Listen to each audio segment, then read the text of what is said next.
है, बड़ा ठंडा मिजाज का फला ये है क्योंकि वो उसकी पर्सनैलिटी को जाहिर कर रहा है। और ये जो पर्सनैलिटी है, you can feel both your body and your soul and are receiving information from them all the time. For example, if I put my hand on your shoulder, you would know that I touched you. I could also make you feel happy and or sad or even hurt you without any physical contact, simply by the word I speak.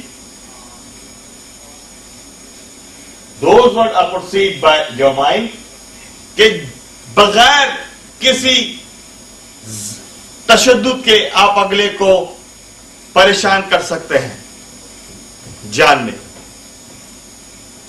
सिर्फ किस तरह? अपने अल्फाजों से। मैं अगले slide पे जा सकता हूं।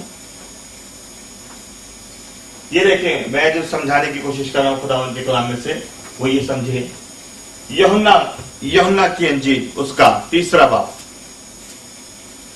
यूहन्ना की इंजील उसका तीसरा बाब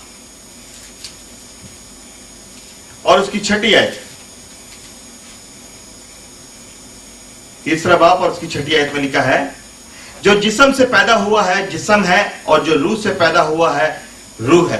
कि खुदावंद यीशु मसीह ने बिल्कुल अलग अलग करके यहां पर वाज़ेह कर रहा है। खुदावंद यीशु मसीह जो जिस्म से पैदा हुआ है वो जिस्म है, उसका रूह के साथ कोई ताल्लुक नहीं है।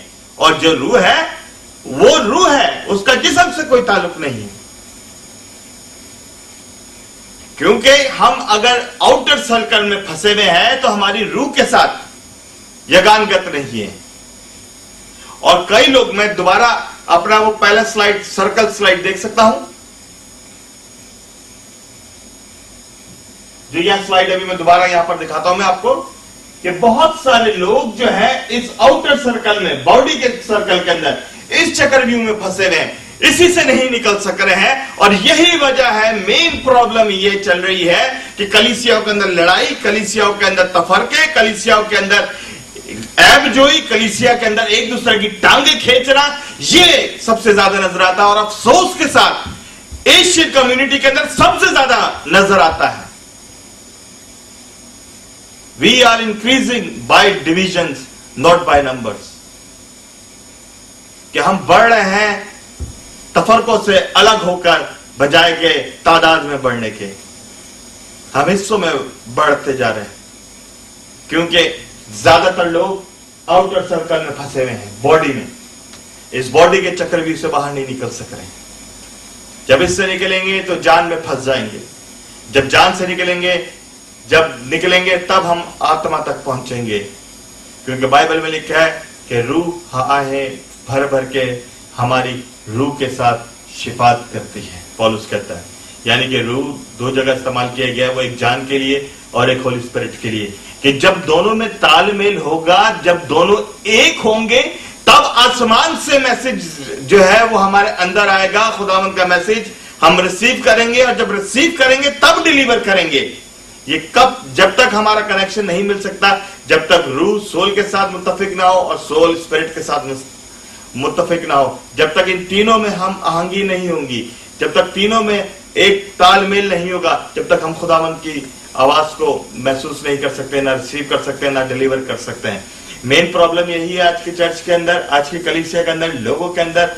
जो लोग गिरते हैं, कलाम भी सुनाते हैं, कमजोरियां भी इनमें नजर आती हैं। एक तरफ उनका रिलेशन तो खुदा के साथ है रूहानी तौर पर, मगर जिस्मानी तौर पर वो कमजोर है। जिस्मानी तौर पर शायद अपने मुंह पर काबू नहीं लगा सकते, जिस्मानी तौर पर अपनी जबान पर काबू नहीं कर सकते, जिस्मानी तौर पर अपने कानों पर काबू नहीं कर सकते, जिस्मानी तौर पर जबान के चस्कों पर काबू नहीं कर सकते, और इसलिए वो कमजोर पड़ जाते हैं और लोगों के लिए ठोकर का बाइस बनते हैं। लेकिन उनके लिए मैं दुआ करता हूं, और यही खुदावंद यीशु में मशवरा देता हूं कि जिस्म से बाहर निकलें। क्योंकि बाइबल कहता है जो जिस्म के ऊपर गालिब आएगा। और पौलुस की याद रखें, बात याद रखें, पौलुस से ज्यादा हम लोग सूरमा नहीं है, पौलुस से ज्यादा हम ज्यादा अक्लमंद रूहानी नहीं है। पौलुस ऐसा आदमी है जो कहता है कि यकायक तीसरे आसमान तक चला गया, मुझे नहीं मालूम जिस्म में गया किस तरह गया। ये पौलुस सुना होता तो खुदावंद के भेद आपको समझ भी ना आते। पौलुस ये बात कहता है, पौलुस की बात सुने कि मैं अपने जिस्म को मारता हूं ताकि काबू में रख सकूं।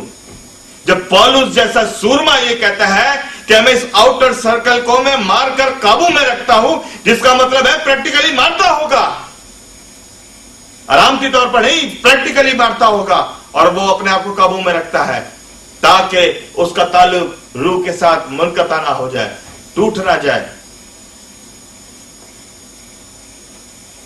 जिस्म 5 सेंसेस पर काबू पा ले, तब हम जान पर काबू पा लेंगे और रूह तक पहुंच जाएंगे। 5 सेंसेस को समझने की कोशिश करें कि हैकल के अंदर 5 सेंसेस थे, 5 दरवाजे थे, जहां से लोग अपने कुर्बानियों को लेकर और फिर 3 पाक तरीन मकान में से होकर खुदावंद के तक पहुंचते थे। अगर वो 5 दरवाजे ही आपके सही नहीं है तो कुर्बानी आप क्या लेके जाएंगे?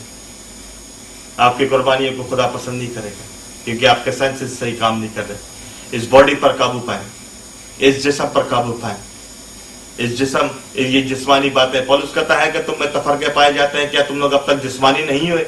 करंथी की कलीसिया में जाकर बोलता है तफरके, हसद, झगड़े और ये जिस्मानी कामों को जाहिर करते हैं।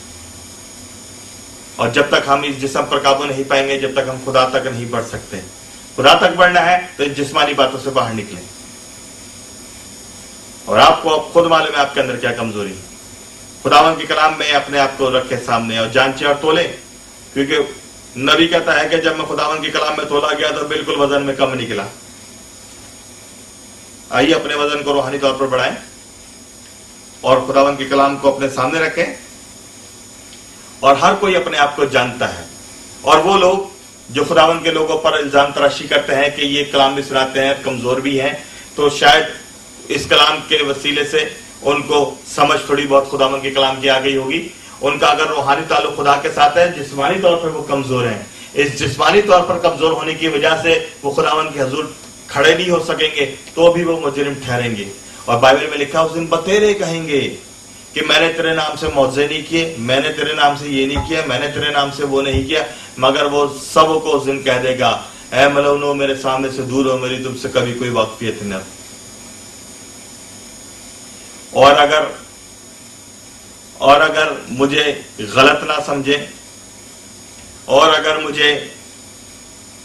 मुझ पर कोई फतवा जारी ना कर दे, मैं एक स्टेटमेंट देने लगा हूं यहां पर कि खुदावंद यीशु मसीह ने कहा कि उस दिन बतेरे कहेंगे, मैंने तेरे नाम से मौजे नहीं किए, मैंने तेरे नाम से ये नहीं किया, मैंने तेरे नाम से ये नहीं किया।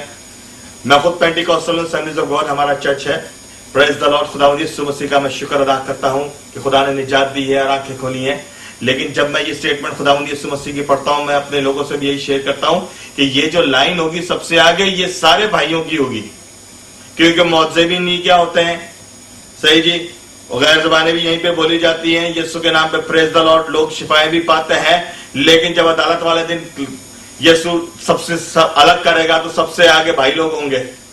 खुदावन कहता है कि मेरी तुमसे, क्योंकि वही क्लेम कर रहे हैं, मैं तो मौजे भी करता था, मैं तो बदरूहें भी निकालता था, मैं तो ये भी करता था, मैं तो वो भी करता था, कहेगा मेरी तुमसे कभी वाकफियत नहीं थी। इसलिए क्योंकि रूहानी तौर पर तो शायद तुम लोग सही थे, मगर जिस्म और जान में तुम लोग कमजोर थे। अगर हम खुदावंद यीशु मसीह के पीछे चलते हैं, यीशु के बारे में याद रखें कि यीशु के बारे में खुदावंद के कलाम में लिखा है कि वो खुदा की नजर में और लोगों की नजर में, दोनों की नजर में यकसा मकबूल होता गया। दोनों की बैलेंस लाइफ गुजारनी है। अगर बैलेंस लाइफ नहीं गुजारेंगे तो भी हम खुदावंद के हुजूरी में खड़े नहीं रह सकते। यीशु के बारे में कि खुदा की नजर में, लोगों की नजर में, दोनों की नजर में यकसा मकबूल होता गया। मकबूल होना है, खुदा इज्जत बढ़ाएगा,